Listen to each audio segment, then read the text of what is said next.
What is up, guys? Rebel06 Films here, and in today's video I'm going to be teaching you guys how to build your Lego set model for your stop motion, along with a whole bunch of other tips and tricks that can really help you out. So before we begin, if you haven't subscribed yet, go ahead and subscribe and turn on notifications because it really helps out my channel. So ways to build a proper Lego set for your stop motion. Not saying your guys' sets are bad, but I'm just trying to help you out in case if any of you guys are having troubles. So all the different aspects to your set are lighting and foreground, middle ground, and background. And then you can use a 9-point grid. That can really help you out as well. Using the four middle points in the grid to help ensure that your set looks the best as possible with all the different angles and stuff. And then only building what the camera can see. I'm going to be getting into all these topics in this video, so be sure to just watch till the end because there's a lot of topics to cover here. So the first one is lighting, and what I use for my lighting typically is two of these little desk lamps right here. And then I have a giant softbox light right here. By the way, shout out to my neighbor Brad. He gave me these softbox lights. I got two of them. I'm just using one of them right now because I don't have a good light bulb for the other one. But shout out to my neighbor Brad. He gave me these for Christmas. Thank you so much, Brad. These really help out a lot with filling in my lighting, so I don't have any more light flicker in my set. So that is all the different things that I use for lighting. And one more thing, if you're trying to film and your film it is nighttime, what you can do is take this poster board and then just put it right over the top of your blue base plate. And then you can just turn off the desk lamps and only use the softbox light. But if you don't have a softbox light, then you can just put parchment paper or something over the top of your desk lamp to kind of dim the light, or just shine the desk lamp away so that your light is nice and soft. But you don't want to cause too much heat inside of your desk lamp because it can catch on fire if you put a black paper over it or something, so I wouldn't do that. But that is how you film whenever it's a nighttime setting. So the next aspect I'm going to be covering is the foreground, middle ground, and background. Alright guys, so as you can see here, I have a lot of different things in my foreground, middle ground, and background. So to start out, for the foreground, I do have some light sand here, and that even stretches across to the background. And just try and use a lot of different little tiny details in the ground, and that can span across the whole entire foreground, middle ground, and background.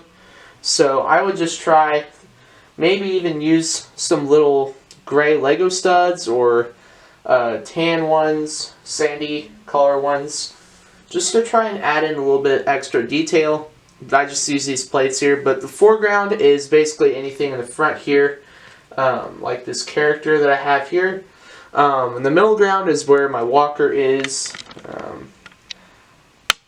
This is where the walker is right there, is in the middle ground. And the background is basically the rest of the blue sand to kind of top it all off, along with my blue base plate. So that's pretty much the middle ground, foreground, and background. You want to have a balanced amount of stuff, a balanced amount of details in the foreground and etc., middle ground and background, because you don't want to have too little details, but you don't want to have too many, because if you have too many, then it can be hard to animate, because you can, let's say that you have maybe a piece of debris right in the front, here in front of your character. So to start out, it just blocks your character, so you can't really see it very well, and it just looks awkward. And second of all, whenever you're animating, you kind of have to reach around him, and that's pretty hard to do.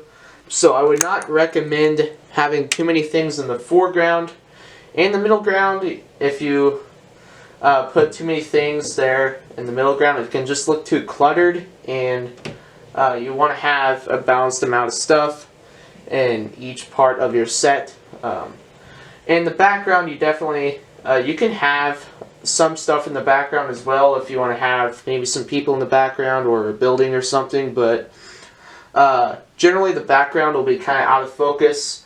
So just keep that in mind while you're filming, that not everything is going to be in focus, unless if you have some type of camera setting that can allow it to be all in focus. But yeah, that's pretty much the foreground, middle ground, background aspect to your set.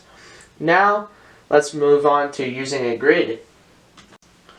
So the final two aspects I'm going to cover with stop motion set building is going to be using a 9-point grid. And what using a 9-point grid is basically just dividing up your whole entire shot up into ninths and using tiny little lines on your camera display. And you want to have there's going to be 4 intersecting lines in the middle, and the 4 intersecting lines are what you want to line up your character to, so that you have the best looking angle for your shot. If the characters are sitting down, or if you're having a close-up shot, then you definitely want to use the 9-point grid. If you want to look more into using the grid, then Lego Gold Puffin, he has a lot of good topics for using a grid, and he has a lot of good stop motion tutorials. So I recommend you check him out if you want to look more into using a 9-point grid in your stop motion animating. So the final topic I'm going to cover is only building what the camera can see. So building what the camera can see is very important for stop motion animating, because if you only build what the camera can see, then it will save a lot of time and effort with your set building. And I just like to have a lot of these walls right here ready for use if I'm ever going to build a set that's indoors. So just keep in mind that your set, you don't have to use the same type of brick for the whole thing. You can use different dimensions for the back, because it's not going to be showing in your set. So just as long as the front is an equal length and an equal, as long as the front is smooth, then that's okay. But it doesn't matter. But it also doesn't matter if your set is kind of wonky in the back or on the sides at all. Just as long as you can only, just as long as the camera doesn't see it, then you should be good. Also, if you're building an outdoor part to your set, then definitely only build what the camera can see. You don't need a whole entire mock, Lego mock, for a stop motion. Although it would be nice so that you have a lot of different scenes ready. Only building what the camera can see, as I said earlier, it saves a lot of time. And if the shot is going to pan over to the left or right, that is okay to build extra. But it's up to you, but I would definitely only build what the camera can see. So that is going to conclude this video on how to build a stop motion set.